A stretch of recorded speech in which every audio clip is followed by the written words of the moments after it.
Olá, meus amigos, um dia de muita paz para todos nós. Hoje, exatamente 1º de julho de 2022, e estamos reunidos para estudarmos a obra Ave Cristo. E aí, você que está acompanhando através do canal no YouTube do EOS Manaus, como é que está o seu coração acompanhando as lições da obra Ave Cristo? Quantas emoções, não é verdade?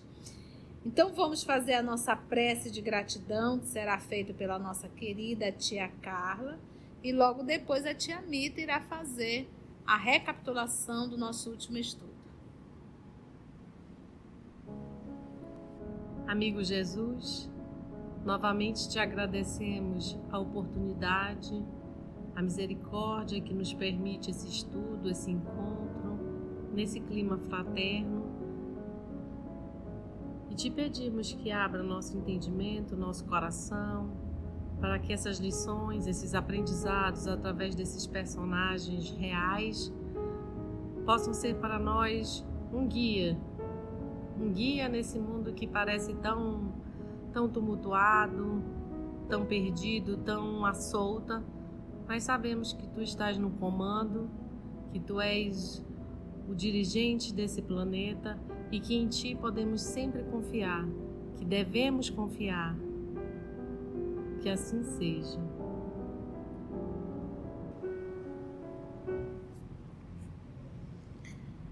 Em nosso último estudo, vimos Lívia e Tassiano conversando em A Natureza, e o Tassiano se declara para Lívia, né?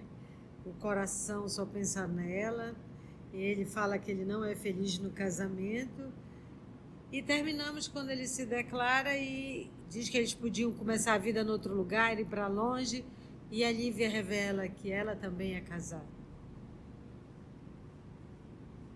Então vamos lá, muitas emoções, descobrimos que a Lívia também já foi casada. Agora vamos conhecer os pormenores.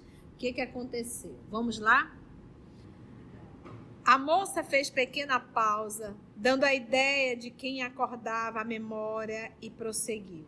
Vamos ouvir aqui qual foi a história de Lívia. Há quase 2 anos, houve em Massília uma festa ostentosa em homenagem ao patrício Aulo Sérgio Tuliano, de passagem pela cidade. Instado por amigos, meu pai permitiu que eu me incumbisse de vários números musicais na noite de maior regozijo público. Nessa ocasião, conheci Marcelo Volusiano, um moço que de imediato se interessou por minha companhia e que em poucos meses se fez meu esposo. Meu pai sempre alegou a necessidade de conhecer-lhe os antecedentes antes de formular sua aprovação ao matrimônio. Todavia, sentindo-se idoso e enfermo, procurou satisfazer aos meus anseios de moça, porquanto eu não alimentava qualquer dúvida quanto à correção do rapaz que me despertara para as alegrias do amor. Ele asseverava proceder de nobre família, com recursos suficientes para garantir-se em variados negócios, e aparentava tanta prosperidade financeira que não vacilei em aceitar como verdade pura as informações com que se nos fazia conhecer. Marcelo, porém, logo após o matrimônio, mostrou-se irresponsável e cruel. Desapareceram dele os modos aristocráticos do amigo de Aulo Sérgio. Além de tirano bem posto, era um jogador impenitente do anfiteatro, mergulhado em atividades escusas. A princípio, meu pai e eu tudo fizemos por subtrair-lhe o vício que o subjugava. E para alcançar esse fim, não hesitei em trabalhar como arpista em festas pagas, acreditando cooperar com ele na solução de débitos numerosos. Contudo, cedo reconheci que ele me usava os dotes artísticos para atrair relações importantes, junto das quais obtinha vultuosas aventuras financeiras, cuja extensão nunca pude conhecer. Olha que interessante, né? Que doloroso ao mesmo tempo. Você vê uma relação rápida, conheceu rapidamente e se apressou para casar. Então a gente diz assim: tia, será que estava na programação da Lívia esse encontro? Não necessariamente. A gente tem que entender que nós temos livre-arbítrio. E quando o coração não pensa, o corpo padece. Então eu posso dizer, quando a razão e o bom senso não pensam, não raciocinam, a gente vai ter que sofrer as consequências disso. Então, às vezes a gente se avora a um casamento, mas a gente não estuda antes a relação. Ah, tia, não tem como saber? Tem. Tem sim, para isso o namoro. Agora, às vezes você está tão apaixonado e tão apressado, e tem um ditado que diz que quem tem pressa, come cru. Então, nessa pressa, você acaba colocando os pés pelas mãos. Então, o namoro é interessante. Conhecer os familiares é de fundamental importância. Você quer ver como seu marido vai lhe tratar? É só você olhar como é que ele trata a mãe dele. Ele vai tratar do mesmo jeito. Você, marido, quer ver como a sua esposa vai lhe tratar? É só ver como ela trata o pai dela. Não vai ser bem diferente. Você quer ver como é que vai ser a sua casa? Veja a casa do seu cônjuge. Do seu noivo, do seu namorado. Vai ser do mesmo jeito. Então é só a gente prestar atenção. Se você saiu e o rapaz bebeu até cair, você pode ter certeza que você vai carregar ele para o resto da vida, que ele vai continuar bebendo até cair. Se foi a menina, você vai casar com uma bêbada, você vai casar com uma dependente química, vai ser assim. Então é isso que a gente tem que entender. E às vezes a gente, por um desespero de querer cair numa relação, de querer casar, se ilude que aquilo vai mudar. Não vai. A não ser que o outro queira, não porque você quer. Porque às vezes nós fazemos um movimento assim, eu quero que ele mude, que ela mude. A pergunta é, ele quer? Ela quer? E apesar de todo esse nosso movimento de tia, assim a gente vai ficar solteira, melhor só do que mal acompanhado. Porque já é uma encrenca, viver com a gente já é uma encrenca, viver com duas é pior ainda. E quando envolve filho, você ainda vai ter uma responsabilidade maior. Porque a dor da separação que ficam nos filhos, a gente vai ter que sofrer as consequências por isso. Então a gente não pode imaginar que toda e qualquer relação foi programada no mundo espiritual. Não, não. Até porque nós já aprendemos que a grande massa das reencarnações são reencarnações por automatismo. A própria lei vai agindo. Porque você quer me dizer que você saiu com a moça hoje, dali você saiu para um motel da vida, não tiveram os cuidados necessários e essa menina engravidou. Você quer me dizer que essa gravidez foi programada no mundo espiritual? Me poupe. Engravidou por quê? Porque é da lei. Estava ovulando. A ovulação é uma lei. Tinha o espermatozoide, engravidou. Isso é uma lei. Quem vai encarnar? Espíritos afins que estavam ali. Então é isso que a gente tem que entender. Ela aqui está vivendo, olha. Requisitado por amigos, meu pai permitiu que eu me incumbisse de vários números musicais da noite e de maior alegria para o público, né? Nessa ocasião, conheceu quem? Marcelo. Um moço que de imediato se interessou por minha companhia e que em poucos meses se fez meu esposo. Ah, tia, mas eu conheço um caso que namoraram 3 meses e que estão casados até hoje. Tudo bem, existe exceção, mas ainda assim, para e vai sentar para conversar com o casal. Meu pai sempre alegou a necessidade de conhecer-lhes os antecedentes antes de formular sua aprovação ao matrimônio. Pai e mãe, meu filho, minha filha, como é que você vai casar com um homem se não conhece nada dele? Ah, pai, mas eu amo, é o amor da minha vida, então aguenta. Ele, já idoso, cansado, procurou satisfazer aos meus anseios de moça. Ela tinha certeza que ele era um homem o quê? Correto. Te ilude. Porque o que eu tenho que entender? Eu estou num planeta de provas e expiações. Para onde eu viro tem encrenca. Porque eu também sou uma encrenca. Todos nós somos espíritos encrencados. Somos espíritos que carregamos as nossas mazelas. Mas que a gente pelo menos tenha um bom senso para arrumar um com não tão carregado de encrenca. Que seja pelo menos marromeno, né? Como diz o povo. Mas às vezes você tem um dedinho podre, você vai e consegue pegar o pior que tem, aí ela vai acabar, né? Você imagina você casar com um dependente químico, com uma dependente química? Você imagina você casar com alguém relaxado? E quando eu falo de relaxado, não é só para mulher, é para um homem. Um homem relaxado é terrível dentro de casa, a casa está caindo, ele não está nem aí. É horrível. É o homem relaxado, a casa está desabando e ele está lá, no sofá, só com o controle remoto na mão. Isso é para matar qualquer mulher ativa. Agora, se os dois forem assim, então tá tudo bem. A casa desaba na casa dos dois, ele só se afasta pro lado. Mas se tem uma mulher ativa e um homem desse, vai ter problema. Então, que a gente possa ter um bom senso. Senão, a nossa vida vai ser, além da gente viver no inferno, a gente vai estar em um grupo familiar que é um verdadeiro inferno. Olha aqui, o que a Lívia vai passar. Tinha necessidade de passar por isso? Não. O pai dela orientou? Orientou. Agora sofre ela e o pai. Porque é aquilo que eu digo, em família, gente, não existe meu problema. Em família é nosso.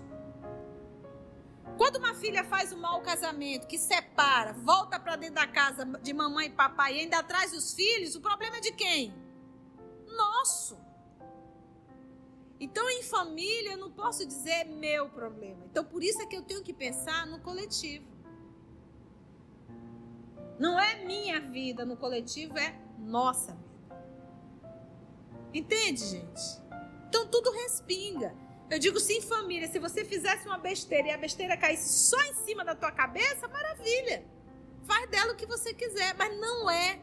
Em família, respinga em todo mundo. Então, se eu sou mãe, eu digo, eu vou cuidar do meu corpo para eu não dar tanto trabalho para os meus filhos na velhice. Olha só o bom senso. Vou fazer meus exames, vou fazer isso, vou fazer aquilo, não é verdade? Então, você vê que a pessoa está pensando de forma holística, a pessoa está pensando no coletivo. Aqui o pai dela, o senhor Basílio, está aqui sofrendo com a filha. Olha, ele asseverava, ele formava proceder de nobre família. Ela foi lá conhecer a família dele? Ninguém. Com recursos suficientes para garantir-se em variados negócios e aparentava tanta prosperidade financeira que não vacilei em aceitar como verdade pura as informações com que se nos fazia conhecer. Marcelo, porém, logo após o casamento, mostrou-se irresponsável e cruel. Mas ela passou 1 ano com ele? Meses. E aí ela teve que trabalhar para tentar pagar dívida, porque ele era um cidadão que gostava de jogos. A moça suspirou, magoada pelas dolorosas reminiscências, e prosseguiu. Isso ela está tudo falando para o Tassiano e a gente está aqui só fofocando a vida dela. A gente está só ouvindo. Se o problema estivesse limitado aos desgostos de ordem material, provavelmente ainda nos achássemos em Marcília, tentando o reajuste. Marcelo, entretanto, apesar de minha dedicação afetiva, em 6 meses de convivência, parecia entediado de meu carinho e, apaixonando-se por Sublícia Marcina, inteligente poetisa e bailarina de renome, passou a viver em companhia dela, sem abandonar a nossa casa. Tantos espetáculos deprimentes presenciamos que meu pai deliberou a nossa transferência para cá, buscando a nossa renovação. E você vê, o Marcelo levou a Lívia para a casa dele? Não. Ele se instalou na casa dela. Um homem descompromissado, ele queria uma casa para ficar com comida e roupa lavada. E ainda uma boba para pagar as dívidas dele. Entende, gente? Atalhou Tassiano sob forte impulsividade. E qual é a tua atitude à frente do patife que assim procedeu? Esclareceu Lívia, cuja profundez filosófica, aliada à frescura juvenil, frescura aí, vigor, né? Tornava admirável naquela hora. Como toda mulher, sofri muito, a princípio, mas com o auxílio do céu, o meu ciúme acabou em piedade. Julgo Marcelo demasiadamente infeliz para condená-lo. Não creio possa ele desfrutar a tranquilidade de uma vida digna. Imagina para aquela época, nessa separação. Tassiana fitou-a com admiração e pesar e considerou afetuoso. Por que razão pensas desse modo? Não é comum semelhante atitude em uma jovem que ainda não alcançou os 20 anos. Acaso não serás tão mulher quanto as outras? Tipo assim, você não tem direito, né? Lívia, porém, sorriu, algo triste e observou. Não tive mãe que me quisesse. Devo a minha compreensão ao pai que me acolheu. Desde cedo, habituei-me a acompanhá-lo nas leituras filosóficas e a interpretar a vida segundo as realidades que o mundo nos oferece. Na época em que quase todas as meninas estão perturbadas pela ilusão, fui conduzida à responsabilidade e ao trabalho. Em Massília, tudo nos custou caro ao esforço pessoal e, por isso, aprendi que não atingiremos a paz sem desculpar os erros alheios que, em outras circunstâncias, poderiam ser nossos.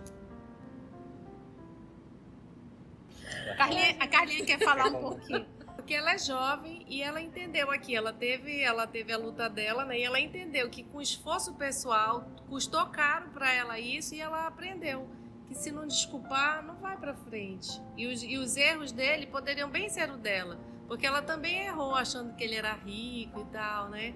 Então ela também pensou assim que o esforço que ela teve que fazer custou para ela caro isso. Eu acho que um dos pontos aqui que a gente deveria dar um destaque é a posição do pai. Porque ele se assustou com a resposta dela. Essa menina tão jovem já, né, com essa forma de pensar. Aí o que ele diz que ela não... Do pai não. Do pai. Não, aqui, ó. Não tive mãe que me quisesse. Então, ela já acabou lidando com o que aí? O abandono, a ausência, né? Devo a minha compreensão, é aqui ela explica. Então, eu não tive mãe para me orientar, mas eu devo a minha compreensão ao pai que me acolheu.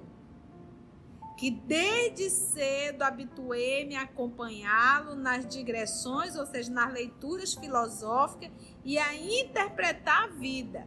Então, se você tem uma filha de 19 anos, 20 anos, ou um filho, que eles teve uma briguinha lá com o namorado ou a namorada, e de repente o menino quer se matar e a menina quer se matar, ou o menino virou a cabeça de vez e a menina virou a cabeça de vez, faltou o que para ele, para ela? Educação moral. Então, quando a gente diz assim, se eu não soube educar meus filhos, eu vou sofrer as consequências disso. Vai. Porque lembra que nós falamos ainda há pouco, tudo em família não cai na cabeça de um só? Que quando um cai na cabeça de todo mundo. Então, se nós não soubermos educar os nossos filhos na infância, nós teremos esse tipo de situações. Porque a gente acha que os nossos filhos não vão passar por dissabores. Vão! E a gente tem que ensinar aos filhos saberem lidar com os dissabores da vida. A vida não é um conto de fadas. Então ela teve aqui um dissabor muito grande. O pai avisou, ela teimou e foi. Teve aqui um desabor, teve aqui uma situação difícil, mas ela tem base para saber lidar com esse dissabor. Entende a responsabilidade dos pais? Se por um acaso esse pai não tivesse dado essa base para ela, o que ela teria feito?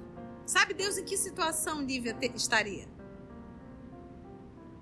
Entende? Então a pergunta é, a gente infelizmente, a nossa sociedade de hoje se preocupa muito com a parte acadêmica, cobra muito o dever de casa, cobra muito passar de ano. Poxa, será que você, pai e mãe, só sabe fazer isso?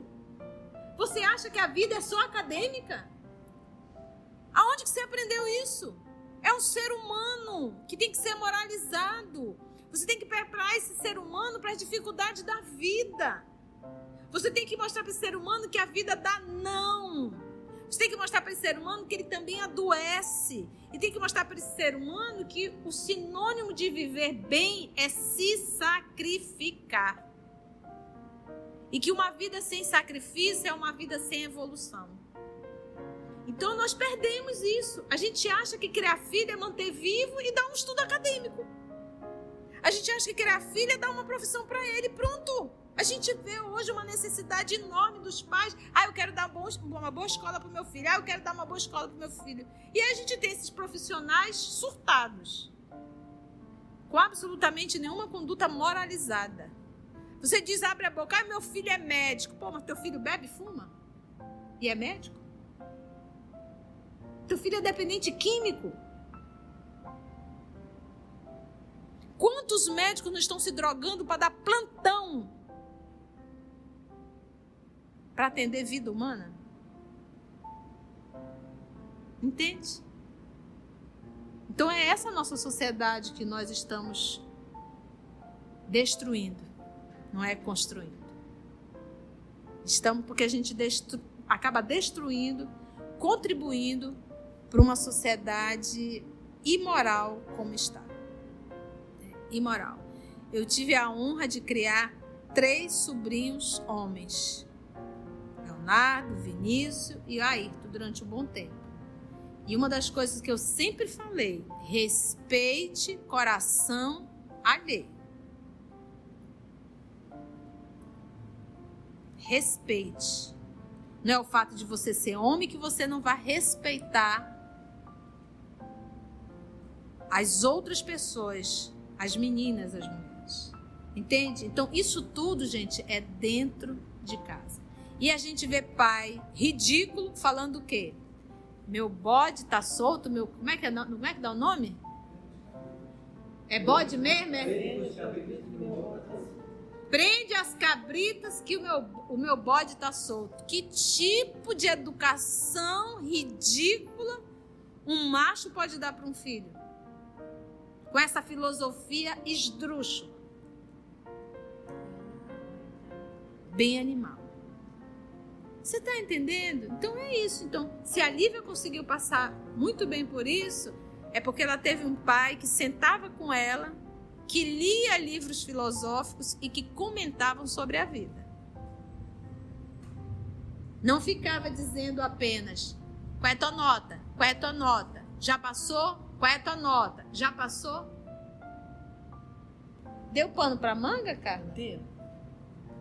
Não sentes então saudades do homem que amaste? Não lhe disputaria a posse? Por quê? é curiosidade, ele quer saber o quê? Será que ela ainda gosta dele? Será que ela sente saudade dele, né? Que ele está aqui se vendo de dor de cotovelo, né? Indagou a interlocutora serena. As saudades que eu possa experimentar não devem impedir o céu de mostrar-me o melhor caminho. Bom seria se eu pudesse partilhar a felicidade com meu esposo. Entretanto, se esse convívio me constrangesse a cometer um crime em desacordo com a retidão de minha consciência, não será mais justo o benefício da ausência? Quanto a disputar atenções e carinhos de outrem, não creio seja o amor objeto de leilão. O afeto, a confiança e a ternura, a meu ver, devem ser tão espontâneos quanto as águas cristalinas de um manancial. Eu fazendo um diálogo recente, e o esposo traindo a esposa, está numa nova relação, e as mulheres têm uma tendência a dizer assim: também você deixou tudo muito solto, também tu vivia viajando, aí dá nisso. Aquela crença de que se você for fiscal do teu esposo ou da tua esposa, que tu vai controlá-los. Mera ilusão. Mera ilusão. Ninguém controla ninguém. Quando o caboclo ou a cabocla quer aprontar, vai aprontar. Isso é um fato. Então, olha aqui o que ela está dizendo. Achei muito maduro, muita lucidez. As saudades que eu posso experimentar não devem impedir o céu de mostrar-me o melhor caminho. Ou seja, eu não vou ficar aqui porque às vezes, em nome dessa pseudo-saudade, tu te enfia no fundo do quarto e para de fazer o trabalho. E para de evoluir, para de crescer e tu só chora. Ah, ele foi embora. E agora o que vai ser da minha vida? Deixou de fazer o caminho. Como ela diz, a saudade que eu posso experimentar não deve impedir o céu de mostrar-me o melhor caminho. Porque a misericórdia divina está te mostrando. Olívia, com esse rapaz não dá nada. Você vai ficar choramingando aí? Segue o caminho, minha filha. Olha aqui. Porque a pessoa se tranca e fica ali choramingando. Eu estou sentindo dor, estou sentindo saudade. Eu achava até que eu era apaixonada por ele. Mas isso não está me impedindo de ver o caminho que Deus está me mostrando. Às vezes eu penso, sabe, gente, como é que você pode estar derramando lágrima por alguém que não foi fiel a você? Como é que você pode estar derramando lágrima por alguém que não teve respeito por você? Como é que você pode estar derramando lágrima querendo implorar um carinho de alguém? Cadê o alto amor? Cadê o autorrespeito? Como é que você quer que alguém te ama se nem você se ama como ser humano? Humilhando-se? Não cabe. As saudades que eu posso experimentar não devem impedir o céu de mostrar-me o melhor caminho. Bom seria se eu pudesse partilhar a felicidade com meu esposo. Que bom que seria. Afinal de contas, nós casamos. Entretanto, se esse convívio me constrangesse a cometer um crime, o que ele queria? Que ela fosse lá brigar e obrigá-lo a viver com ela. Então, fazer isso, se o homem não foi fiel, meus amigos, a gente não deve, falando agora de uma relação, se você está nesse movimento, passando por essa situação difícil, da traição do esposo ou da esposa, você deveria ficar muito mais triste se fosse você o infeliz, se fosse você o que não soube ser fiel. Mas foi o outro que não foi fiel. Se o seu casamento não deu certo, não foi porque você faliu, mas sim o outro que não soube ser fiel.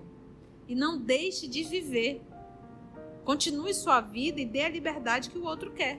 Porque ele tem o direito de fazer o que quer. Da mesma forma que você também tem o direito de viver a sua vida com dignidade e respeito. Então ela disse, eu optei em viver com dignidade e respeito.